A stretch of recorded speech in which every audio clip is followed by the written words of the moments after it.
That is Kevin Kugler, who joins us right now. Kevin, it's Zach and Mike. Thanks for a few minutes, and how are you? I'm doing great, guys. Appreciate you having me on. Well, thank you for coming on once again. So you broadcasted that game of the Aaron Rodgers Hail Mary, and then eventually they went on to lose in overtime with just such a gutsy effort by Larry Fitzgerald and the Arizona Cardinals. And Rodgers also converted another big fourth down to set up that Hail Mary on the 60-yard pass to Janis. Just describe to me what it was like to call that game. It was surreal at times.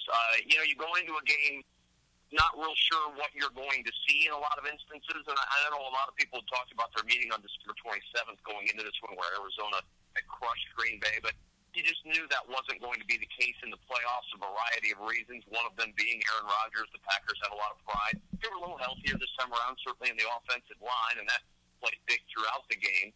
But it was just one of those games that continued to keep the drama building, and as the Packers got into that last situation, they had 4th and 20. He finds Janis for the 60-yard play, and then finds Janis on the Hail Mary, and Janis ends up with 101 yards receiving on a drive that certainly didn't go more than 100 yards. And it was a crazy game. And then to get to the overtime and have Larry Fitzgerald bob and weave his way up the field for 75 yards and nearly have a Tim Tebow moment. Certainly, Tim Tebow and Larry Fitzgerald are rarely in the same sentence, except for those moments in the playoffs where you'd have a play on the first play of an overtime in the postseason that would win a game. But then Larry Fitzgerald was able to finish it off on that shovel pass. The place was frantic, frenzied. It was everything you would want in a postseason game and some. I was telling a friend of mine earlier this morning, I have no expectations have a good game at any point over the next 6 or 7 months. I feel like I've used up all my broadcasting karma to get a good game for the entire year, perhaps, in that one on Saturday night.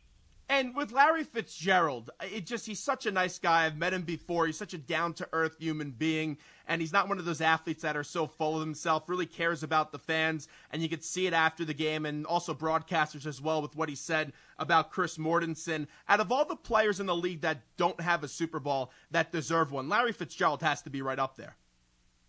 Yeah, he's a guy that's easy to root for, isn't he? I mean, he appears to do all of the right things. He has translated an unbelievable college career into a terrific NFL career.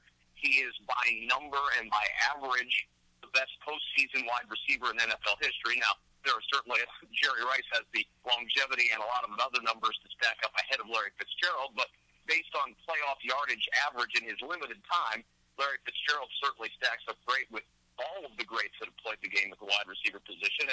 And you root for guys to have big moments in big games who are deserving of those moments, and you don't root for them during a broadcast, certainly as a play-by-play guy, but you root for them as a fan of the sport. And I think Larry Fitzgerald is very deserving of the accolades that have been heaped upon him both prior to that game and certainly in the 48 hours since that game came to an end. He had a fantastic year. He's really adjusted to what Bruce Arians wants him to do. His role's a little bit different, but it's kept him on the field more because he blocks more, and so he stays on the field more, and that gives him an opportunity to catch more passes. And it was interesting this week to hear him talk about the relationship between he and Carson Palmer. It's not a we're buddies. It's not a we're friends. It's a business relationship. Both understand that the other is good for them, and so it's a business relationship. There's no animosity, but there's not the tight bond that he and Kurt Warner had. And it just goes to show you, you don't have to be buddies in order to be successful. Carson Palmer and Larry Fitzgerald may not hang out off the field, but boy, did they succeed on the field. We're spending a few minutes with Kevin Kugler, who joins us right now. And I'll be honest with you, because Bruce Arians is a Temple guy and he's been very kind to us. I'm a big fan of Bruce Arians, and these Arizona Cardinals are just such a fun team to watch, and we'll see if they'll get to the Super Bowl as they have a tough matchup up against the Panthers this week in a game that you'll be doing. But with Bruce Arians, he just did such a special job with the Colts filling in for Chuck Pagano, and now he's just been one of the better coaches in the league as he finally got that opportunity with the Cardinals. Why do you think it took a guy like that so long to be an NFL head coach? Well, you see how many guys get recycled over and over again, and it's not hard to figure out why there are guys who fall through the cracks. You know, we talk about recruiting a lot in the world of sports and how it's harder for guys to fall through the cracks in the world of recruiting because there's so many eyes out there. I don't think it's as hard for a good coach to fall through the cracks at times because sometimes you get pigeonholed into he's an O-line coach or he's a D-backs coach or he's a whatever coach, and you never really get the chance to break through because when those head coaching jobs come open, you hear a lot of the same names over and over and over again. Look at the openings that we had this year, and you saw guys like Mike Shanahan, who had his name coming up prominently in the San Francisco search. It's hard for these guys to get these chances, and I always hope that when guys like Bruce Arians succeed, that it opens up owners' eyes to say, you know what, we need to really look outside this little inner circle. We need to find a guy who can be successful, who has a great rapport with the players, because I think more than ever that's important in this era of sport, to be able to, at the professional level, have the kind of rapport that he does with his players. Not buddy-buddy, but just a real good understanding of what they have, and they have a good understanding of what he needs them to do. I think it's a great relationship in Arizona, and I'm happy for Bruce Arians as well, because he really is genuinely a good dude and a very, very good head football coach. We're talking to play-by-play sportscaster for the NFL on Westwood One, and that's Kevin Kugler. And Kevin, you were on the call for that Packers-Cardinals game. It was a tightly contested game, went to overtime, not as physical as some of the other games. Why do you think the other games were more physical than the game that you were on the call for?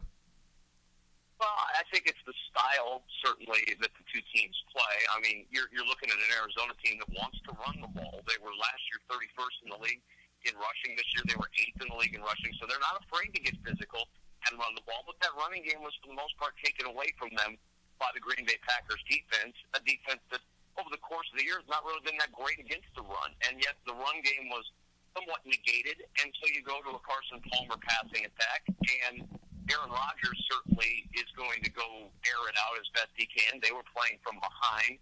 I look at games and I say, all right, is it a physical game?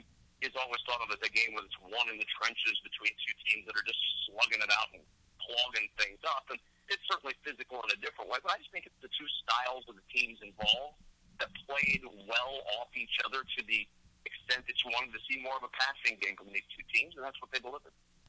Aaron Rodgers was drafted back in 2005, and so he's no spring chicken. He obviously studied a little bit under Brett Favre until he got his start. He only has one ring to his name. Why do the Packers just keep on falling short? They continually have a good team, but now they're knocked out yet again in the divisional round. Well, injuries have hit this team harder, it seems, than almost any team in the National Football League. And over the last couple of years, they have really been beset by the injury bug. I mean, look at the three receivers that Aaron Rodgers had running out there after the early stages when Randall Cobb got hurt. You had James Jones, who'd been cut earlier in the year. You had two guys who Aaron Rodgers may have had to introduce himself to when they walked into the huddle, and Jared Abbrederis and Jeff Janis, who on the season had combined for 11 total catches and had as many touchdowns in the regular season as the three of us combined. They just were not a major factor in the offense, and yet in playoff games that mattered the most for the Green Bay Packers, those were the receivers that Aaron Rodgers had to try to work with. No Devontae Adams, no Randall Cobb. They certainly all year missed Jordy Nelson and his 98 catches and his 13 touchdowns from a year ago, a guy who could take the top off of any defense. But they just didn't have that guy that was able to do that in the game on Saturday night. But they made the most of what they had. Their offensive line was healthier in this game, but it wasn't 100%.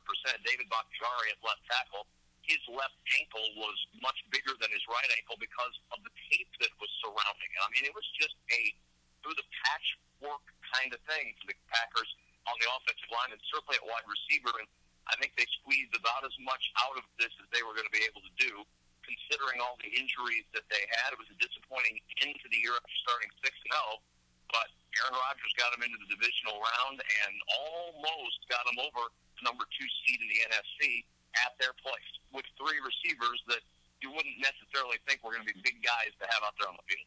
Taking you to the New England Chiefs game that we saw this past weekend as we're talking to Kevin Kugler, it seems like Tom Brady and that offense that struggled are back on track after getting back Sebastian Vollmer and, of course, Julian Edelman, Kevin. Well, yeah, and that's kind of the opposite side of the coin from what the Packers went through.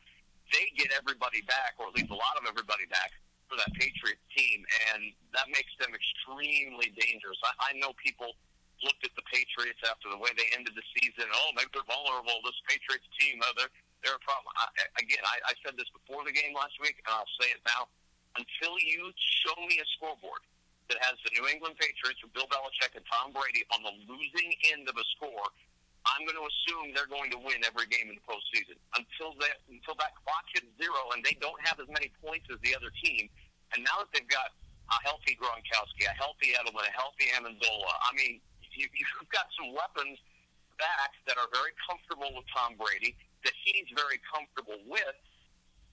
That's a dangerous team. I don't know that. I know people have been talking this morning about Tom Brady's supposed struggles in his career out in Denver.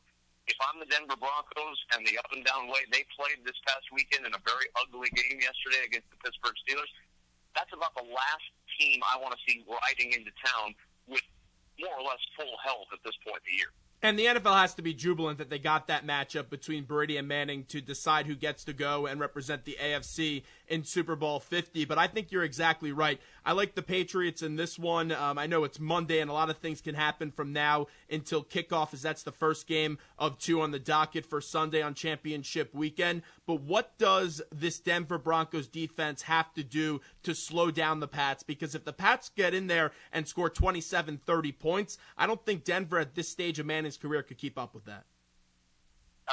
It's more complex than I'm about to put it, because I'm certainly not a football coach. But to me, if you can stop Rob Gronkowski, you can beat the Patriots. Now, that's like saying, if you could just stop that boulder from rolling down the hill, it won't crush the village. Well, I mean, that's not an easy thing to do. The Broncos do have some very talented players in the back end of their defense that I think are physical enough to at least give Gronkowski more problems than he's used to from opposing defenses. So I think from a matchup standpoint, it is a benefit to Denver that they've, A, seen the Patriots, and B, have guys back there that should be able to at least handle a little bit more of Gronkowski than most teams can. But if you can take him out completely and minimize his impact, hey, you've got a great chance to win this game. And that's not discounting Amendola or Edelman or anybody else, but Gronk's the key to that offense. As he goes, in a lot of ways, so go the Patriots. Denver's got to do that, and if they can't, it's going to be a real struggle, because with Peyton Manning of 8 years ago, isn't going to walk through that door anytime in the next week. He is what he is right now.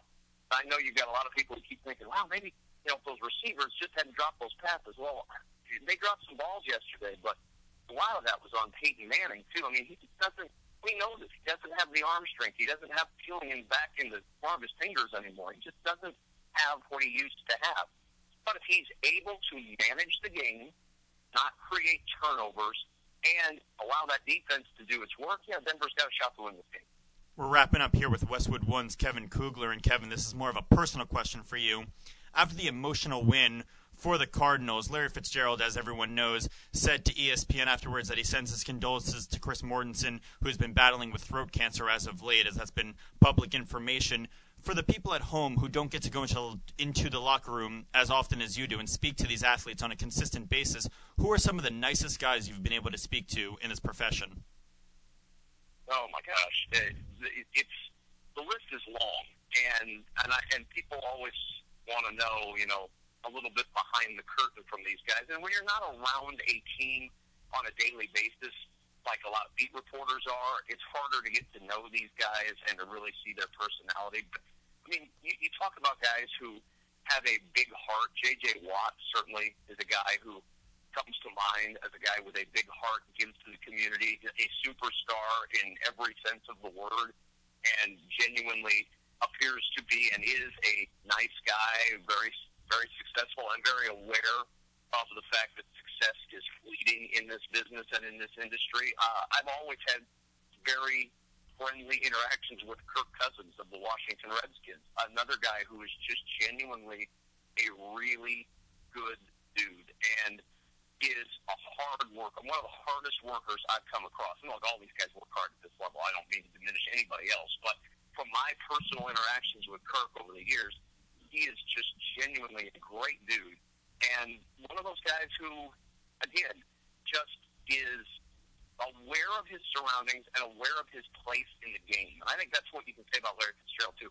They're aware of the fact that all of this is fleeting, and it's not going to be there in 10 years, perhaps. And so they embrace it, they enjoy it, and they try to use it for benefit of themselves and others. over the course of the time that they have in the spotlight. Those are just a couple of guys that come to mind, but the list is really long. We hear about the bad guys in the league, and the good guys in the league far outnumber those guys. I'm convinced of that. Kevin, have a great call this weekend. We appreciate a few minutes. Thanks as always. You bet. Thanks for the time. There is Kevin Kugler joining us from Westwood One.